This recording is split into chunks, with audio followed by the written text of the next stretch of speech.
তিনটি বদ অভ্যাসের কারণে দুষ্ট জিনেরা নারীদের উপরে আসর করে থাকে। বিভিন্ন সময় জিনরা মানুষের উপর অ্যাট্রাকশন করে থাকে। এটা অনেক মা বোনরা জানে না। বিশেষ করে এজন্য জিন জাতি আছে, এই জিন জাতি মানুষের উপরে ভর করে থাকে, মানুষের উপর আসর করে থাকে। যাকে ধরে সেই বুঝে কতটা কষ্ট হয়। এজন্য অবশ্যই সতর্ক থাকা দরকার আছে না নাই? তিনটি বদ অভ্যাস চেঞ্জ করতে হবে। নাম্বার 1, এক নাম্বার হচ্ছে নারীরা ম্যাক্সিমাম সময় অপবিত্র থাকে। অপবিত্র থাকা যাবে না।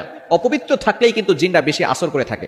সব সময় পবিত্র থাকার চেষ্টা করতে হবে, থাকা যাবে না। কিছু নারী আছে ম্যাক্সিমাম সময় অপবিত্র থাকে। বিশেষ করে গোসল ফরজ হয়েছে, তারা গোসল করে না, লেট করে, দেরি করে, একদিন, 1.5 দিন, 2 দিন হয়ে যায়, গোসল করে না।